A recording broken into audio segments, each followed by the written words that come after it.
This is Power Athlete Radio.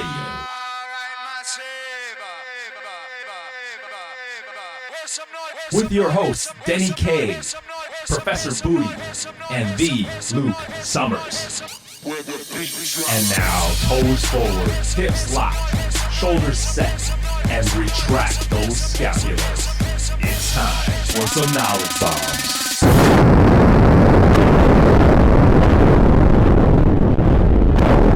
What's up, Power Athlete Nation? Welcome to episode 83 of Power Athlete Radio. I'm here with Your Steve. Kids, my apparently. kids are here. Yeah. my kids are here. We got little Einsteins on. No, we're here with Luke, Callie, Tex, and Playtech. We're ready to rock and roll. Fresh off. I say ahoy because Luke has been rocking a captain's hat for the past 3 days. And Inexplicably. I believe it was Alexander Graham Bell thought you should answer the telephone. Ahoy hoy. This is true. This is true. Now the captain's hat. Is the captain's hat the one you're wearing in your recent pic on Instagram, Luke? All right, you're talking to me? You're going to have to address me as captain from the rest of the show. Captain. Yes. Oh, Captain, my captain. Hold on, let me stand up in my chair. Captain, on my desk. It is the hat, because I just went over, I guess the story behind it is I went over to the printer to check in on them, make sure all of our new merch was getting printed out as to spec. I love that there's a story behind this because there's really not a story. So I'm it's over just there, and events. it's a bunch of laborers. I'm cracking the whip, making sure everything's aligned. Remember this, Callie? That's not true. So these guys are like, man, these shirts are fucking awesome. These are the nicest shirts. These are the coolest shirts that ever come out of this shop. Can we get a couple shirts? How much do they cost? I'm like, these shirts for $30. Can you afford that? And they said no. No, mister. Yeah, it was a lot like that. And I'm like, well, I'll tell you what. See those hats over there? If these hats just come my way and they have a Power Athlete logo on them, you might earn yourself a couple new shirts. And I walked away, shut the door behind me, lit up a cig, jumped in my IROC Z Camaro, and just peeled away. Peeled away. We are officially 2 doors down from them. And then he parked. Those Callie. Anyways, you're long story longer. These guys showed up with the hats, and they're pretty badass. I got the captain's one. Yeah. I got this one that looks like a monkey should wear. I got some janky red one. I can't even put it on my head because it looks so awful. I might even take a picture when you throw it up, but it's like you compare the 2 hats, and it's obvious that one person was supposed to be superior and the other person was supposed to look like they work at In-N-Out. It reminds me of the hat from Seinfeld on the Mimbo episode. Like, George is wearing that red hat, and then like tries to turn it around and looks like a doofus. That's what you look like. So speaking of Power Athlete HQ, you got some renovations going on there? Yes. We're doing a little interior design. Our guy, Harry, over in the UK, he's an all-star designer from soup to nuts. I mean, in terms of marketing and putting together our apparel campaign, he gave us some ideas on how we could polish the gym to make it a little more. He tells me how to get dressed in the morning. Yeah. He tells me what accessories go with what outfit. It's a fact. How to improve the gym? I mean, the gym's freaking awesome. But here's the thing, Denny. It's just like we think that because we're just a bunch of guys. But it's got to look good when Luke and Callie are not there, you know. Yeah, exactly. Because then you throw Tex in a video, and it's just like Tex and white walls, and everybody's yawning. So we need a little more pizzazz and pop to the gym, and just a couple quick projects are going to help figure that out. We were just putting some of our branding and logos up on the wall, and I think it's going to look pretty badass. Yeah. Any new equipment? I mean, you guys got the monolith there. You got the freaking rig, chains. Yeah, we do have some new equipment. Huge it's called dumbbells. We have new equipment. It's called John's Car Parts from random vehicles that we had to hoist above the offices yesterday. In our storage area. So we just show up, and then there'll be like random car parts there for like, I don't know, old vehicles that he's putting together. And so we put it up for storage, and like I'm sure one of these days it's going to be like, where's that little thing at the very bottom of this. Where's that steering gear? Yeah, I'm like, what the fuck is this stuff? That, and then a local gym by us, like a big Globo gym, shut down, and John knew the owner and was talking to one of the new owners, and he was able to snag this safety squat bar. Oh, that looks like it was fucking handmade in 1970, and it's got like it is not a fancy safety squat bar. It is like it's awesome. But it's just got character. You know what I mean? Like it's been used. There's been some fucking strong dudes under that safety squat bar. And he's making every single person use it. Like I think the UPS guy stopped by. He's like, hey, you gotta check use out this safety squat. Yeah. But other than that, no. Well, the other equipment, let's not forget the best piece of equipment is I picked up an ab wheel from the Salvation Army. Oh, yeah. Nice. An ab wheel. I mean, you can go to Walmart and buy those for like $5, but I mean. No, we got $4.99. This was $4.99, so I saved myself. Ooh. Yeah. And then in the works, though, Denny, in all seriousness, since you've been out here, I know that we have our eye on a pit shark. So a pit shark from West Side, we really want to get a belt squat machine, and just do some loaded loaded jumping, loaded belt squats. See what we can do with it. See if we can change the training. And I guess selfishly, we travel quite a bit, and if you have airplane back or airplane hips coming in on Monday and squatting heavy with a bar on your back can be devastating. I've fucked myself up a couple times. And John just likes new toys and new things to tinker with, and hopefully we get one of those pit sharks. That's awesome. I don't know where we're gonna find it. I'm like the typical female, and like, where are we gonna find the room? We have no room whatsoever for anything. Get rid of one of the treadmills. Did we not talk about the vertical storage? Yeah, vertical storage. Down. So here's our theory is we're gonna use pallets. We're gonna create pallets that are pulleyed, like on a pulley system, that are hoisted to the rafters that contain the things that we use. Maybe it's on a day-to-day basis, but Luke is going to prioritize. There'll be like 3 pulley systems. One is like your everyday stuff. Color-coded. Yeah, we like put Chelsea up there, bring her down to pack a shirt. And then the other stuff. Like so there are plans in the works. I just we're gonna need a pretty sophisticated pulley system for a pit shark, though. Yeah. So.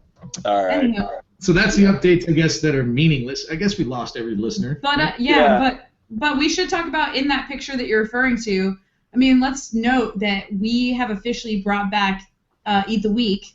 It's not in its original form, but by popular demand, I mean, like that is by far one of the most popular. Most sought after, most sought after shirts, and it is badass. Like sometimes I'm like, oh, this is ridiculous, or certain slogans are ridiculous, but I have to say that I really like the shirt. It's pretty awesome. So if everybody gets a chance, check out the site. We know that Black Friday is fast approaching, and that's the release date. That's the release date for the normies, for the normal people. The professional members. Our pro members get first picks on that, though. As they should.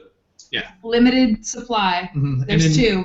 And then you guys got your secret codes, so don't worry. Our VIPs, which are even more important than our pro members. Pro VIP. Very important pro members. That's not even funny. I don't even know why I'm laughing. But I'm going to send you guys out links so you can make sure to get your stuff too. So you have an OG Eat the Week, right? You have the original one? I have, yes, like the very first one, man. Yeah. That was released after Occupy Strength. Yeah. Tex, you got one? Oh yeah. It's in my shirt collection I'll never wear again, just to keep pristine. And my bet is, Playtech, when that shirt came out, you were on Outlaw, weren't you? Yes. Oh no. So you don't got that one, huh? Oh. Good dick. I'm just making an observation. Yeah, I was hurting myself on that stupid program. It's okay. It's not your fault. I'm back now. With That's You back sound when like it. Anyways, yeah. So keep your eyes peeled on that, and then a lot of other good stuff too. We got 4 other designs popping out. But another thing I keep seeing on the social media is the 22 Jack Street thing. Oh. Yeah. Is that like a secret elite competition that's going on amongst our athlete coaches, or Yeah, so it's eyes only. It's neither secret nor elite. It's all of those. It sounds cool as hell. I keep seeing pictures of like everybody's torso, naked torso. Just like I'm waiting. I know. I'm waiting for the unveiling. It's gonna be a good one. Oh, it's gonna be brilliant. And I also learned that Texas bones weigh 9 pounds. I have 9 scientific pounds of proof. bones, dude. God, fatty. How No, what's the average I got bone proof to weight? tell me I'm big boned. Lose some bone weight, why don't you? Dude, I'm in the what's top the 99 average percentile for under 6 foot. Wow. You're in the top. Say that again. For under 6 feet, if you're over 6 feet, 9 pounds is pretty normal, but I'm kind of, I guess, somewhat under 6 foot. And so my bone mass, I'm in the top 99 percentile, so I'm basically like Wolverine. I'm fucking I'm steel. telling you right now, dude. I'm going to get that bone scan. I'm gonna smash your bone density. Yeah, No you're one's 6 got foot, I dental think, tonight. right? where can you get one of these No. bone scans? Huh? Where can you get one of these bone scans? At a woman's clinic. Oh, perfect. Whoa. I will definitely go scan my bone at a women's clinic. So what is That was good. I thought that was good. Bump set spike. That was for Ingo. Spike. so spike. this is it's called a DEXA scan, DEXA. Yeah, okay. And just a friend of mine that I'd known for a few years, she just didn't see one in the Mid-Atlantic area, so she saw it as a business opportunity. So one of these machines is like 150 grand, and you got to do some research, but it's a DEXA, DEXA scan, and it's muscle mass, it's bones, and then what the cool thing is, you can say like in my left leg, I have 1 pound less muscle than my right, so you Wow. can see like if there's an imbalance specific to legs, arms, trunk, everything. It's really cool, and you Dude, see if that's your spine's misaligned, there's a vertebrae out. So with that kind of bilateral asymmetry, would that change your training? Well, I mean, she said her biggest clients right now are figure models, and they have to, it have to be just symmetrical because that's part of like the scoring system. right. But in terms of somebody just training hard, if CrossFit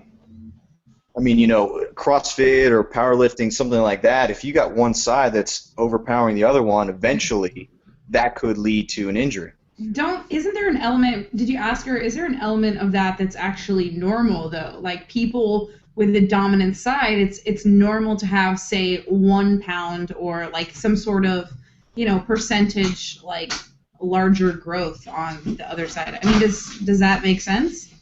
Yes, it does. Natural bilateral asymmetries, that's part of nature.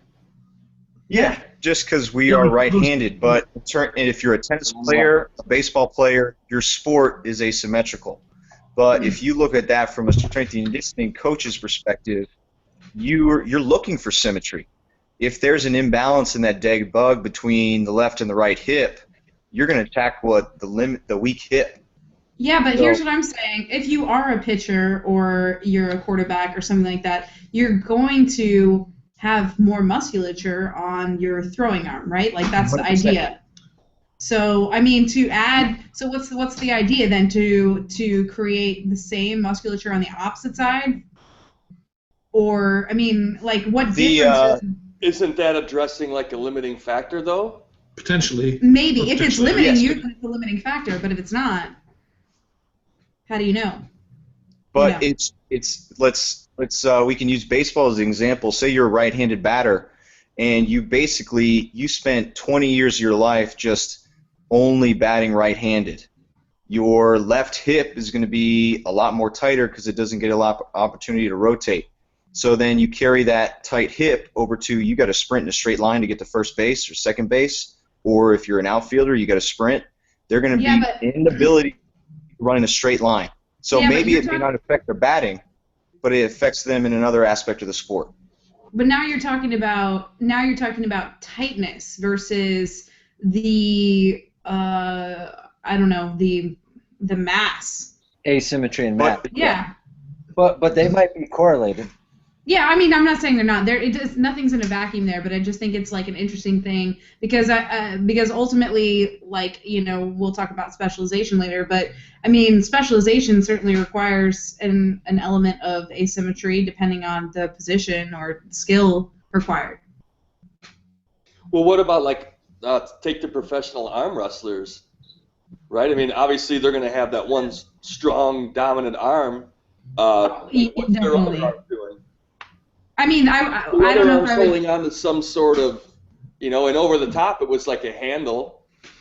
You know what I mean? Or the documentary, Over the Top. I think that is not a field sport situation. It's not a field sport. But I guess I'm trying to say, like, if you would want strength in both arms, right? Because your opposite arm is almost acting like the antagonist. Well, yeah, and if you're going to go sleeveless, you're not just going to... So if it's skinny and weak, and you got this gigantic right hand or arm... You're around looking like a fiddler crab. Right. I mean, you would want the symmetry there for that sport, if you want to call arm wrestling a sport. How about the sport of getting babes? You're not going to have one giant arm and one little weak one. Depends what the girl's into. You keep the best of both worlds. Nobody wants a freak. Easy. I'm told. I don't know. All right, what about a kicker? If you want to go field sport, I mean, the kicker's only going to constantly kick with their good leg, right? That's what I'm saying. The other leg be... What should the other leg be like? You got to plant off of it. Denny, girls don't look at legs. It doesn't matter. A roller skate. The other leg is on a roller skate. Girls don't look at legs? I'm just kidding. Not unless you present them, Denny. So anecdotal way to present your legs, like just super high shorts, 70s. Present your legs, please. Tearaways. Yeah, coincidentally, today was calf day. John wore long pants. Just saying. Just saying. But going down to the kicker, one of our coaches at Balboa, Chris Sprague, was an NFL hopeful and punted in a lot of NFL combines and punted at Duke, got a full ride there. And to this day, that over-dominance has been an issue. Granted, he's training, he does some CrossFit type stuff, some local fitness throwdowns, but he has battled that imbalance. So that imbalance will develop as a result of the specialization. Is it necessary? Sure. I don't know if it's necessary. But it may just be unavoidable because of the amount of reps that you have to either pitch or kick. Sure. But you want to make an omelet, you're going to have to break some eggs. No. So I don't agree with that philosophy. Okay, John, man. So no. But we had Angie on the last podcast, and we kind of I guess hinted on this and what her approach to her volleyball team. So their practice, they are swinging that right arm, they're serving, they're getting rep on rep. Let's just say 200 freaking serves a practice. When she approaches them in the weight room, it's all right. We've established your right arm. You got some work in. Let's try to throw with your left arm. Let's try to keep that balance. So you're still responsible on making that right arm, that right leg, whatever it is, as powerful and specific to the sport as possible. But you also need to address the opposite leg, and symmetry needs to be the approach and the goal in the weight room. I think I agree with you up until a point, but also, I mean, you have to emphasize the side that's working, the side that's doing the skill-specific type job. And I think I agree that you want to try to create that balance. That is always the goal. I agree with that. But what I'm saying is I think that when you get to a certain level and you have a certain number of reps and on a certain side, it is inevitable. I just think it is. But, that's neither here nor there. Steve, is there some kind of okay, so if you have a dominant side, right, if it's your right side, that's your left side of your brain, right? If you develop your left side, is that like in a sense developing your right side of the brain? Is there some sort of correlation to having both sides of your brain like developed? An ambiturn. We call that being an ambiturner in the modeling world. You can turn left and right. It's possible to have both sides of your brain developing. Just saying. But maybe I didn't word that right, but I mean, would it carry over? The dexterity, whether you're left-handed or right-handed, or left dominant, right dominant, doesn't necessarily make you quote-unquote left-brained or right-brained, but it will attune to the left or right motor cortex. So I kind of agree with Tex that in the weight room, the symmetry should be good for nothing more than symmetry for protection of injury, but also for neuromuscular firing and interaction. Then on the field, you would want to train the dominant movement because that's the field sport. That's, I think, the difference between training in the sport and then training in the weight room. Yeah. That's. I agree with that. So lacrosse, you have to be right-handed and left-handed, but you still have your just instinctive strong hand go-to. Using my experience in high school playing, you could get away with only being one-handed. So in college, you have to develop both hands. And so not having a good high school coach, my right hand is terrible. That's my dominant hand. And then actually having coached my left-handed is better in terms of shooting, in terms of catching, in terms of doing anything.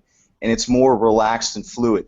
So I'm 100% right-handed, but just through deep practice and then working on that symmetry in terms of the field sport, I'm able to become a better athlete in that respect. So it's a challenge, and I know people just look at, all right, you're a right-handed pitcher, you're a right-handed quarterback, let's just go right, right, right. But from a strength and conditioning perspective, you need to identify it's not only the right hand, it's not only the big numbers and the power, it's what's going to prevent you from playing. So if that quarterback's weak left shoulder, once he has to sprint, he needs to have that equal counterbalance between his arms and his legs. Otherwise, he will lose a split second. He'll lose an instant that could win a game. That sounds dead on. Yeah, I think the point is well made. I think everyone would agree that I'm right, and that you put up a good argument. No, just kidding. That was good. It's certainly, I mean, it goes right into the article that you released recently, Callie, when you were talking about specializing. Yeah, and granted, the article is a little bit more vague than what we're diving into right now in the conversation, but I mean, yeah, I think ultimately the goal of the article was to take a step back and start to view specialization as not a bad word, as well as failure, and allowing people to fail at certain things. And you know, the phrase "fail fast" or "fail quickly" is often used because it'll help you eventually get to the things that you're good at. And there's nothing wrong with shoring up the weaknesses that are necessary for whatever it is that you're training for. That's a completely valid thing. However, you know, you need to expose, especially youth athletes, to a ton of different domains in sport. So you'll never know what they're capable of doing if, for instance, you have this one pipe dream of getting them to go to the NFL or to be a pitcher or to, you know, be a gymnast. You know, they're not only physical traits that can inhibit that from ever happening, but there's also just general skill traits like hand-eye coordination, competitiveness within the sport itself. Their personality plays a huge role in that, and being able to thrive in whether it's an individual sport or a team sport. There's just so many variables, and you know, I talked about briefly, like, why are the reasons that these athletes are failing? Well, if it's a matter of like work ethic and, you know, or they're not into the sport, you need to be really in tune with that. Or if it's a matter of like just out of the fact that they're being, you know, put into a position where they are consistently failing, the fact that they're being put in that position repetitively, I mean, that's the reason they're failing. You need to take a step back and try something different, you know. And I know John always says, you know, the definition of insanity is expecting a different result after, you know, having tried the same thing over and over again. And you know, I think that with the rise of competitive exercise and things like that, that is a sport in and of itself that requires your ability to do a lot of different things, you know, pretty well. And when it comes down to field sport, I don't think that idea transfers. And you know, the prime time to figure that out is when you're dealing with an athlete who's just getting into sports. So. That's interesting because I have a client who his son currently is like a pitcher. Kid's 14 and he's miserable. Like his dad has placed such these high expectations on him to be like a starting major league pitcher. And like I said, the kid's 14. He's probably like 5'5", and it doesn't look like he's going to grow into the type of physique that you see, in that most major league pitchers carry. Mm-hmm. And, he keeps saying, his father, well, they told Barry Sanders he was too little, or Drew Brees was too short to be a quarterback. And it's like, I can understand, like, the naysayer comment, like you want to prove them wrong. But there's a point to where if your child's just flat out unhappy and miserable in his sport, which I would say he is, just by talking to him, like, sometimes I'll coach like our kids' classes, and I'll talk to him afterwards, and he's constantly looking down, like I haven't seen him smile ever. And it's like, in your article, you're like, well, shit, get him to play a different sport. Maybe, he has skills, like I've seen him lift some decent weight and sprint pretty good. So maybe if he tried a different sport and take some of that pressure off of him, he'd have better mental health. And maybe he would actually enjoy his baseball career. But right now, it's strictly nothing but baseball. His dad won't fucking let up on that. And here's another really taboo thing that I'm going to say, and it's a completely kind of tangent, but maybe that kid, his best use of his life skills are not in sports. And that's not to say you shouldn't continue to keep him in something that's going to be engaging and physical. And there are tons of sports that, he's 14 years old. I mean, shit, maybe he's better at wrestling or fucking fencing. Who knows, right? But the thing is, you also kind of think of it in more of like a global view too, that maybe the kid just, if he's that miserable, that's a dicey situation. Maybe he is better suited to compete in other things, Maybe he's got better use of his just life talent and skill. So it's just to take it one step further, I guess. And building off that, Kelly made a great point in the article. That kid is only going to know basically that insanity approach of bang your head against the wall. No matter how hard you suck, you only have one opportunity or one chance, so go, go, go. So he may find some major in college his father forced on him and he's not good at, or some job he's just going to be miserable for the rest of his life. So it may be baseball now, but his dad is putting him in a position to just suffer forever. Exactly. So what's going to do to the kid's self-esteem when he doesn't make the majors or the minors? What's he going to have to fall back on? Yeah, it's just a shitty situation all around. And, but the point, the long and short of it is basically you can't be afraid of failure. Failure is a really good thing, but you have to be attuned to it, and you have to make some diagnoses based on the failure. I mean, you have to be a thinking individual. You can't just, you can't just say, okay, well, this failure was because this, that maybe not enough work was going into it. Well, maybe the kid needs to eat more. Could be all these variables, but really, I mean, shit, if you're his dad or you're a mom or a coach, I mean, you should be able to recognize patterns within a child. And if it's not working out and behaviorally you see some, abnormalities, then I think that's so obvious. Like, just get them into whatever they want to do. This isn't communist Russia, We've talked about that idea in other podcasts as well, or maybe just in our own individual conversations about just encouraging kids to play all sports. From little kids to the 14-year-olds. Just learn, have fun and learn all the different, Yeah, and then when you find out what they're good at, like if it's baseball, you just tape their hands to a bat and you say, if you ever let go of this, swing away.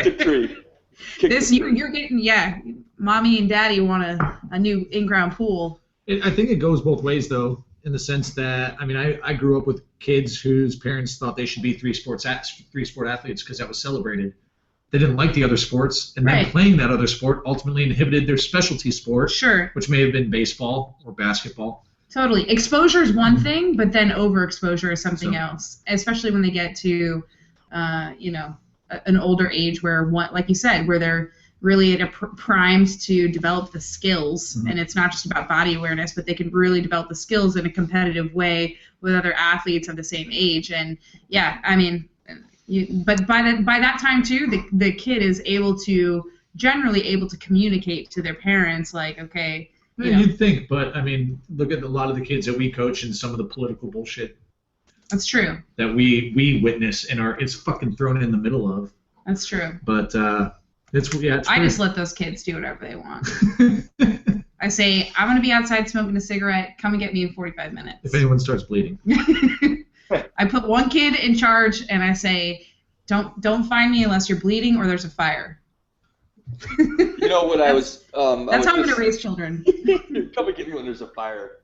I was just thinking about, I remember watching a thing, like the Chinese, the gymnasts or the weightlifters, and I mean, those kids are plucked out at youth, and they're forced to do one thing. Yeah, they are.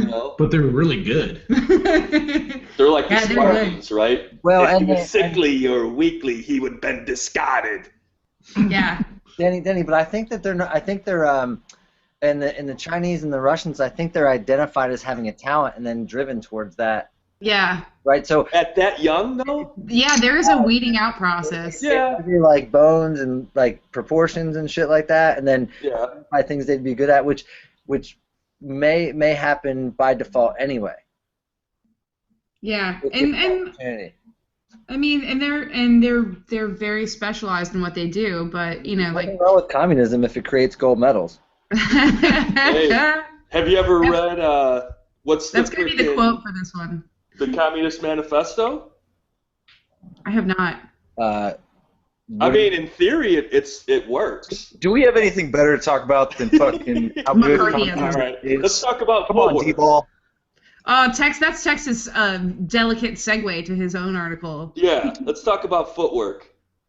Well, we can transition failure and specializing and non-specializing to footwork. Do it. I dare you. But how would you do that? How would you do that? I think you just did it. Under this communist regime. It sounds even more ridiculous if you saw Luke saying it with this fucking captain's hat on. Please call me captain. The captain's hat forwards or backwards? It's crooked to the side because I'm badass. You look like Ashton Kutcher. Oh, thanks. You just got pumped. But anyway, so the usual approach, anyway, that I've witnessed to footwork is essentially, hey, speed ladder it. And whether it's football, lacrosse, even baseball, it's just your footwork in training equals speed ladder. And I just call it bullshit on it. And so where footwork can become like good in general for everybody is if you break it down into the planes of motion. So if axis of rotation. So if you set up in your athletic position, lunge, and then practice like those Pelés, those high knees, the step-up position, and you get really good at challenging athletic position with quick feet. If you get really good at challenging your lunge position with quick feet, those carry over to Olympic lifting, it carries over to football, and then the high knees especially carry over to those field sports. And no doubt those high knees, the Pelés, they are harder than I make them look. So check out that video, and they can definitely create that awareness and then the kind of fluidness in movement and stress that Olympic lifters need. Okay, so why are you mad at the ladder? Where's the skill transfer? In that tiny little box where your feet are so close together. Okay. So, in terms of getting into the athletic position. Correct. Okay.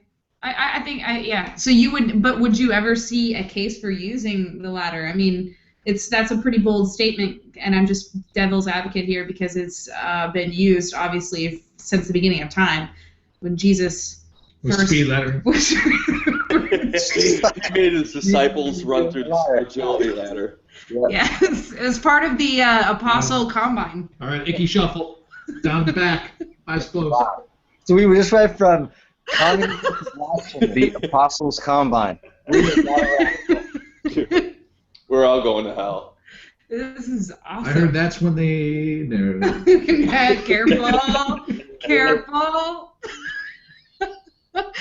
So anyway, go ahead, Tex. So, I mean, what's the goal of our whole breakdown in CrossFit football? What's the goal of our whole purpose in our training? It goes back to athletic position. And any time with a quick feet ladder, if you want to approach it with an athletic position, I say go for it. But I'm just saying 9 times out of 10, the coach is just going to throw it down on the floor, make it long as possible, and say, hey, kids, don't fuck this up. There's not going to be a purpose of skill transfer or a harshness towards it. I'll tell you, I've seen a quick feet ladder used for hands. You get down in push-up position, and basically your arms got to do all the work. Mm-hmm. That's a pretty good one. Yeah. So you're saying you can use a ladder, but there's a better way, like making a wider ladder, right? Yeah, making a wider ladder, or why even do it? If you notice in one of the videos, I just had 2 lines that are painted on the ground. Mm-hmm. And I used I saw that. So you can just use that ladder to say, all right, your left foot's going to stay in the ladder, or your athletic position is going to be on the left side, on the outside of the ladder. I want you to quick feet, right foot in there, but maintain the position of your left. I like that Something concept like that. a lot because people have a lot of drills for ladders. There's a lot of, I mean, I think there is something to be said with teaching coordination and agility, but like you said, there's just a better way. You have a better way to do it, and I think to wean people into new methods, you know, like using that wider ladder is going to be something familiar yet, like, you know, digestible for them. Yeah, but I mean, it's just like a lot of the things people misconstrue the purpose of a speed ladder or any of those crazy drills that are out there, and then it just gains momentum, and by the time it goes down to the high school level or middle school where kind of teachers are using it as coaches, they don't understand the implications that they're, you know, taking away from these kids the true purpose of this thing. Yeah. And then 4 years down the road, that kid, his footwork sucks, and it just goes into just a vicious, frustrated cycle. Yeah. You know, I do take pleasure in watching like some of the new people come in, and when we put them on the agility ladder, they just kind of like Suck? Yeah, flat out suck. Kind of like how Freddie talked about when he put some of the cops on the agility ladder, and they just don't get it. Yeah. So I think that I agree with Callie when she says that that's a good purpose for that agility ladder. But I wonder if it teaches too much like balls of the feet, because the majority of the drills that we're doing, or that at least I'm having them do, is some sort of like on the balls of the feet all the time. You know? But, yeah, I think it teaches too much of the little pitter-patter feet. Pitter-patter, right. When I watched, like, at our Bonnie and Clyde thing, we did a shuttle. And it wasn't just our members, it was a lot of the other gym's members, too, in the local area. When they had to turn and plant that driving leg to change direction, they weren't planting like a heel strike into the ground. It was like ball of the foot, or their knee was twisted. You know what I mean? Like there was no, in the CrossFit football seminar they talk about, or you guys go through that whole force bleed demo. It was glaringly apparent there in that event. You know, in football, running routes, you can't have pitter-patter feet. In tennis, you can't have pitter-patter feet. You got to take strong steps as little as possible to get there, to get set up in a strong position to hit the ball. Same with shooting in basketball, same with shooting in lacrosse. So it needs to, if you use the agility ladder, just think of it as footwork. Footwork needs to be applied with a purpose.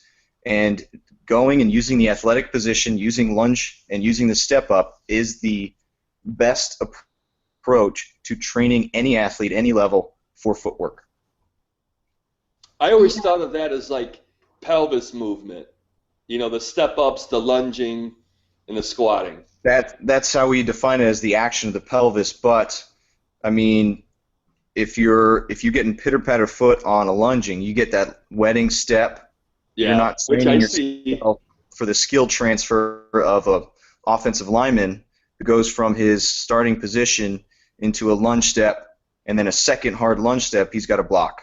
So those are 2 lunges in a row. Imagine a lineman taking a wedding step on the field.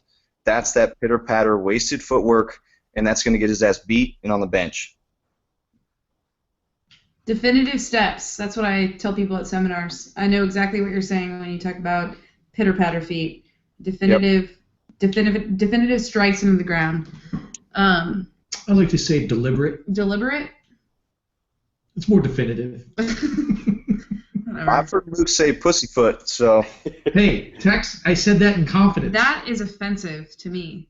Why? Hey, do you think there's some sort of like human default movement pattern that everything wants to be on the balls of the feet?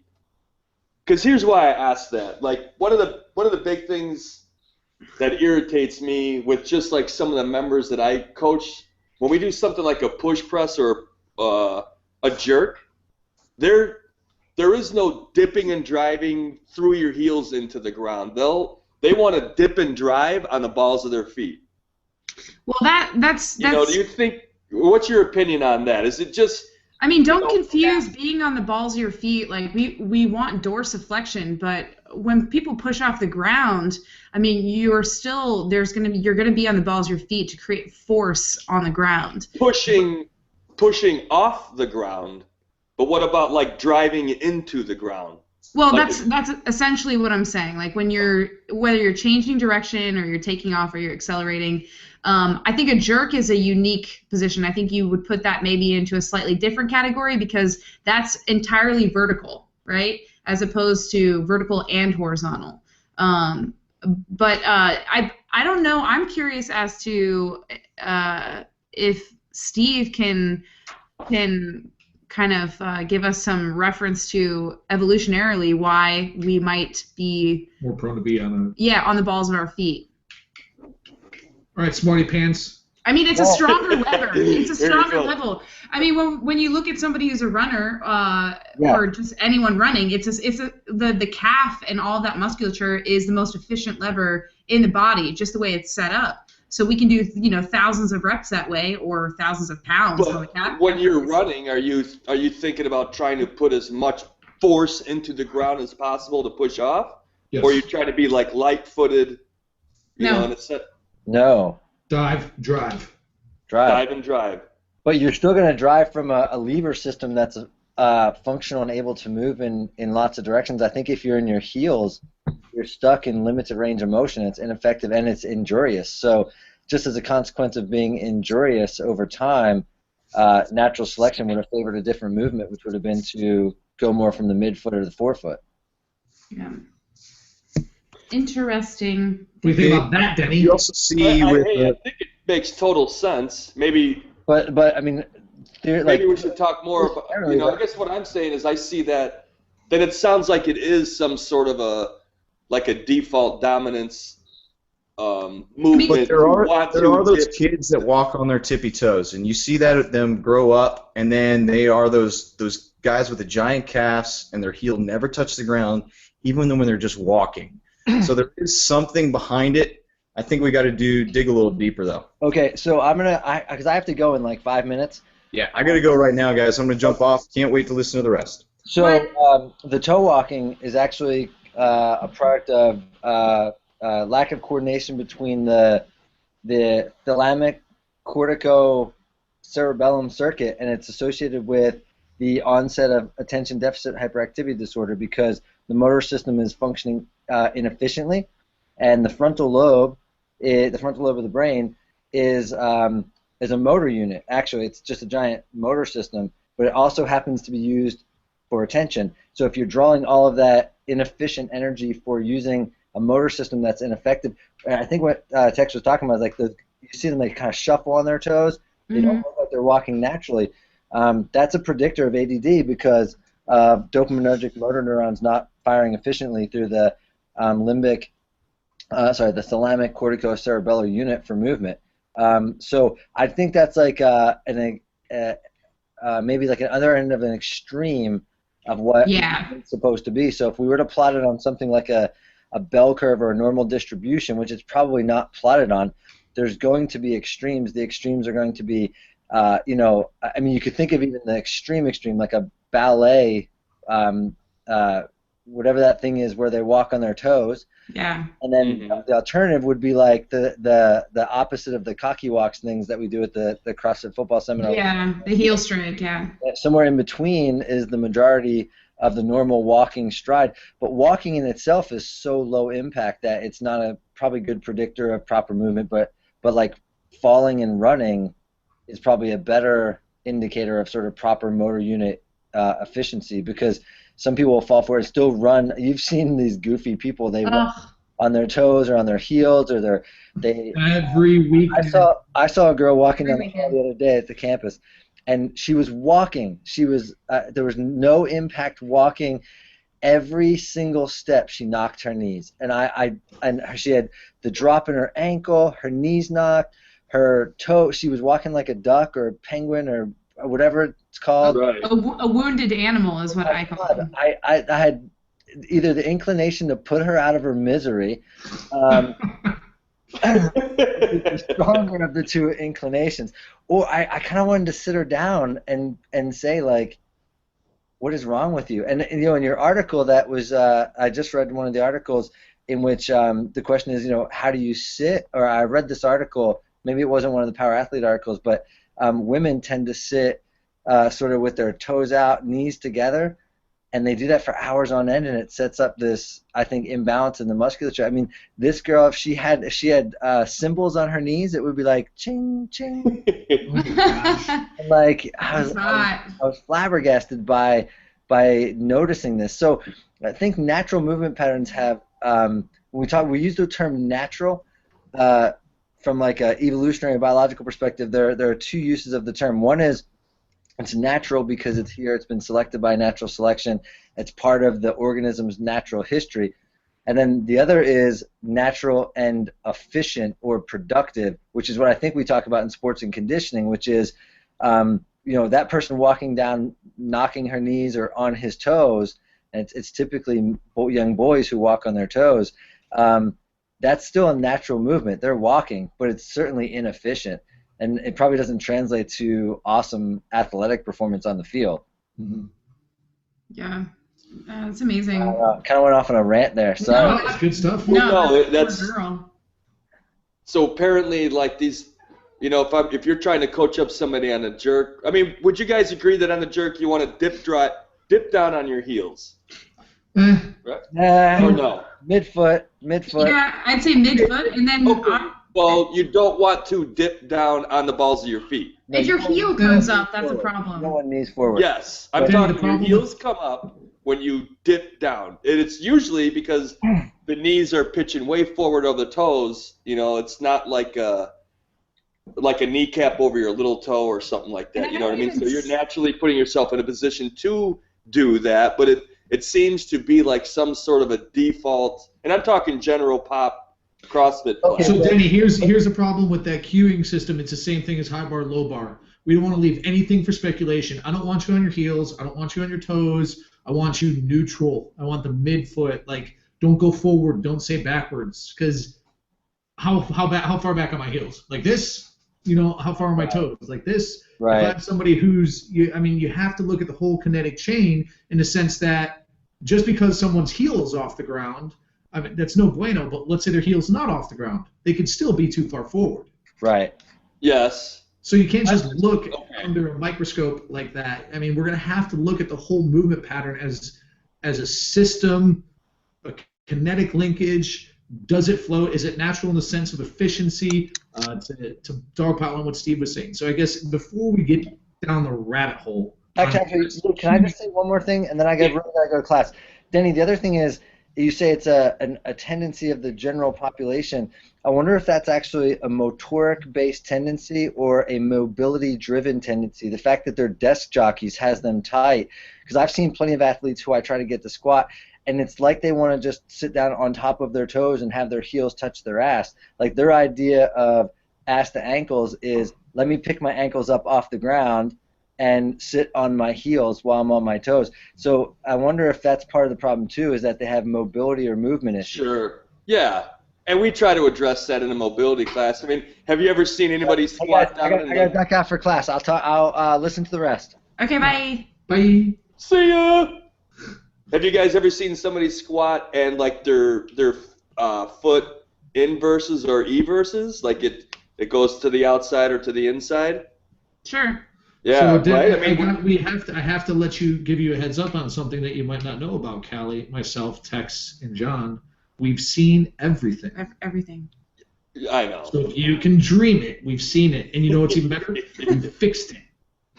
So all sorts of foot instability, ankle instability, that can be upstream, downstream. We have some simple drills that we talk about. A 4-way hip board, if you're one of those people, is going to help strengthen that. For the most part, it's learning how to just spread the world. And even that can go into excess as well. So this whole concept of overcooking, overcueing, we've seen a lot of that structural. How did we get here? Failure, I guess, in the squat movement. So. Yeah. How did we get here? You know what I mean? The approach we're trying to take. You can only verbally fucking say shit so much. We're trying to address that in like mobility classes, and I'm working with a girl who kind of runs that class and be like, hey, here's what I see. This communication with the trainers. If you're just going to constantly sit there and say spread the floor, and they're not doing it, what are you going to fucking do? You got to keep them safe. Yeah, that's the thing with general pop. They're there to get fit. Yeah, and identify some of what their limiting factors are, glaring weaknesses.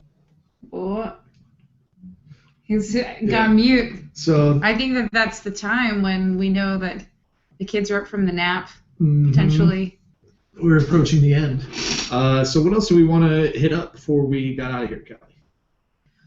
I don't know. Remember that time? Remember when we were like on Twitter and Instagram and stuff, and then we hit the rock up and he talked back to us? Remember that? My God. I was the first person to notice that, too. Yeah. Well, yeah, because you were here stateside where internet's free and rampant. Yeah. Tex and I were slumming it in the trenches in Argentina.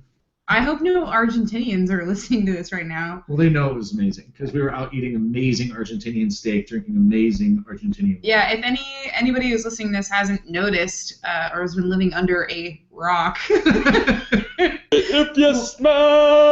Oh my God, he's back. Is that the Rock? Oh my gosh, he sounds just like him. Yeah, if anybody didn't notice, we were not retweeted, but replied to by The Rock, which is sort of like the pinnacle of our personal and professional lives. So he's going to be on the podcast here in the future? Yeah, future-ish. Yeah. Ish. Maybe. And we're kind of dating-ish. Yeah. So. That's what we do now. So I think that's it. Yeah, let's wrap it up because I have a call in like. Yeah. You're so busy and important, Captain. Thank you. Captain Phillips. Thank you. All right. Well, yeah, everybody stay tuned because when this bad boy comes out, it'll be just around post-Thanksgiving. Yep. And if you're listening to this on Friday, on the release, there is a Black Friday special at shop.powerathlete.com. So much cool stuff. That's right. Get Power Athlete swag for the lifter in your life for Christmas. Excellent. All right, guys. All right. Thanks a lot, Denny. Yep. We'll talk to you next week. All right. Bye. Bye.